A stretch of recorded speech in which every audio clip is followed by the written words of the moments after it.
தற்பொழுது நம்முடைய இணைப்பில் நடிகர் பார்த்திபன் இணைந்திருக்கிறார்.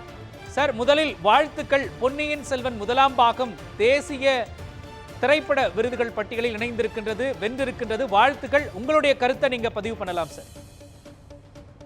நன்றிங்க, நன்றி. இப்ப ராமாயணத்துக்கு விருது கிடைச்சிருக்குன்னு அனில் கிட்ட போய் கேட்டா அனில் என்ன சொல்ல முடியும்? என்னுடைய பங்கு இவ்வளவுண்டுங்க, சின்ன பங்கு தானே அப்படின்னு சொல்லும். அந்த மாதிரி தான். பட் அந்த சின்ன பங்கே வந்து எனக்கு ரொம்ப பெருமிதமா, மகிழ்ச்சியா, பேரானந்தமா இருக்கு. எனக்கு இந்த விருது கிடைக்குங்கிறது வந்து நான் கொஞ்சம் எதிர்பார்த்த விஷயம்தான். ஏன்னா இந்த மாதிரி ஒரு பதிவுகளை வந்து அரசாங்கம் வந்து கௌரவிக்கணும். முதல்ல அந்த படத்தோட இப்படிப்பட்ட ஒரு முயற்சிக்கே வந்து அரசாங்கம் டெஃபினட்டா கௌரவிக்கணும். அந்த வகையில தேசிய விருது கிடைச்சிருக்கிறது மகிழ்ச்சியான விஷயம்.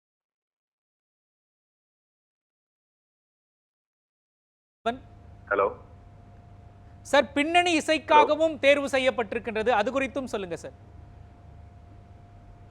இது வந்து என்ன சொல்றது, உலக புகழ் பெற்ற ஏ.ஆர். ரஹ்மான் அவர்களுக்கு அப்புறம் இந்த படத்தோட பின்னணி இசைங்கிறது ரொம்ப ரொம்ப கடினமான ஒரு விஷயம்.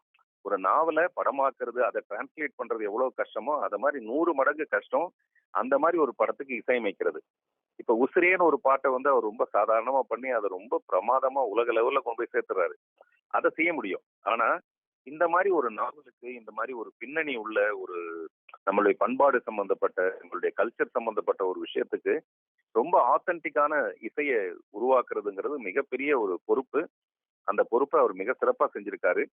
அவர் என்னுடைய நண்பர். இந்த சினிமாவில் என் பேரை வந்து அவருக்கு தெரியும். பார்த்திபன் சொன்னா ரஹ்மான் சாருக்கு தெரியுங்கிறதே எனக்கு மகிழ்ச்சியான ஒரு விஷயம். அவருக்கு எப்ப விருது கிடைச்சாலும் கூட்டமா நின்று கைத்தட்டி விசில் அடிக்கிற கூட்டத்துல நானும் ஒருத்தன். அந்த வகையில இந்த தேசிய விருதுக்காகவும் என்னுடைய மகிழ்ச்சியை நான் தெரிவிச்சுக்கிறேன்.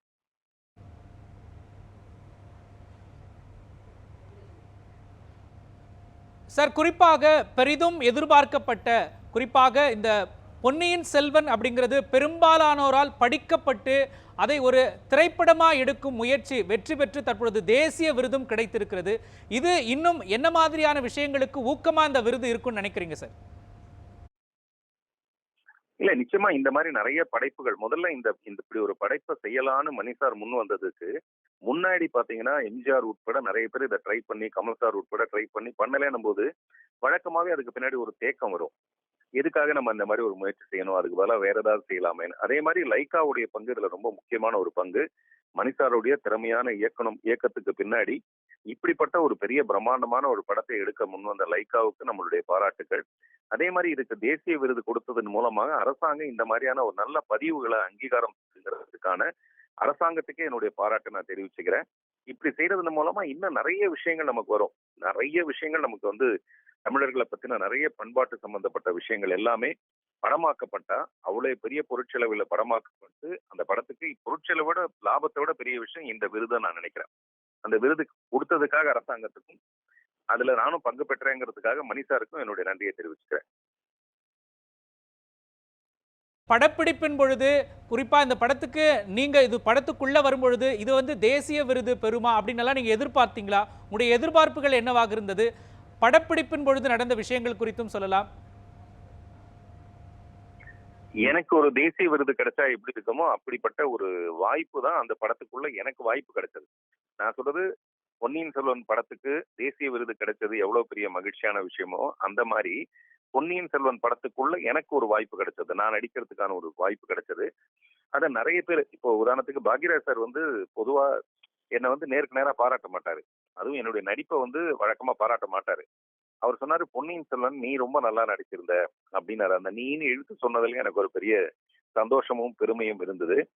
அப்புறம் தினந்தோறும் ஒரு என்ன சொல்றது, ஒரு கல்லூரிக்கு போற மாதிரியான ஒரு மனநிலையோட தான் போவேன். ஏன்னா என்னுடைய என்ன என்ன சொல்றது, என்னுடைய காதலுக்குரிய இயக்குனர் வந்து மணி சார்.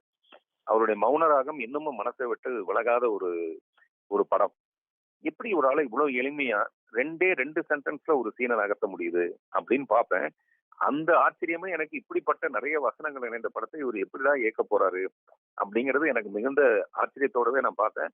அது ரொம்ப சர்வசாதாரணமா அவ்வளவு அழகா பிளான் பண்ணி ஒரு நாள் 2 காட்சிகள் 3 காட்சிகள்லாம் இவ்வளவு பிரம்மாண்டமான படத்தை எடுக்க முடியுமானா அது மணிசாரால மட்டும்தான் முடியும். அவருடைய எக்ஸலண்டான ஒரு பிளானிங் மூலமா தான், எக்ஸிகியூஷன் மூலமா தான் அதை செய்ய முடியும். அதை நான் டெய்லி பார்த்து கத்துக்கிட்டேன், ஒரு நாள் இல்லை.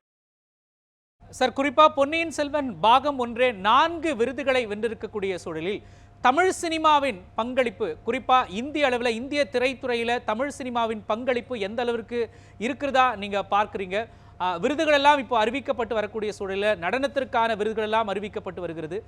தமிழ் சினிமாவின் பங்கு இந்திய திரைத்துறையில் எந்த அளவிற்கு தற்பொழுது இருக்கிறதா பார்க்குறீங்க? இப்பொழுது இல்லைங்க, எப்பொழுதுமே இந்த கேள்வியில இப்பொழுது கிடையாது. எப்பொழுதுமே தமிழ் இயக்குனர்களை பத்தியோ படைப்பாளர்களை பத்தியோ இன்னும் நார்த்ல இருக்கிற மிகப்பெரிய நட்சத்திரமான அமிதாப் பச்சன் உட்பட எல்லாரும் ரொம்ப பெருமையா சொல்றது நம்ம கிட்ட இருக்கிற திறமை ரொம்ப பெருசு. பர்டிகுலரா தமிழர்களுடைய திறமையை பத்தி அவரே பயங்கர வியப்போட பேசுவாரு. அங்கிருந்து அவர் நம்மளை பேசுறது ரொம்ப பெருமையான ஒரு விஷயம். அதனால ஆஹ் செல்வனுக்கு எத்தனை விருதுகள் கொடுத்தாலும் அதுக்கு எல்லாத்துக்கும் திறமையான ஒரு படம் இந்த படம். அதனால மகிழ்ச்சி, அந்த 4 விருதுகள் கிடைச்சது ரொம்ப மகிழ்ச்சியான ஒரு விஷயம்.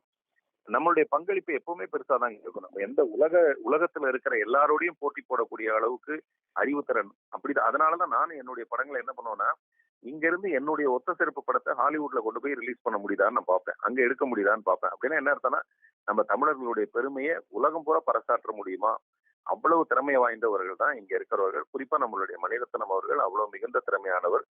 அவருக்கு இந்த 4 விருது பத்தாதுதான், இன்னும் கூட 2 விருதுகளை கொடுக்கலாம், சொல்ல முடியாது, இன்னும் வந்துகிட்டே இருக்கு இல்லையா. நியூஸ் 7 தமிழில் தொலைபேசி வாயிலாக இணைந்து உங்களுடைய கருத்துக்களை பதிவு செய்ததற்காக நன்றி திரு பார்த்திபன்.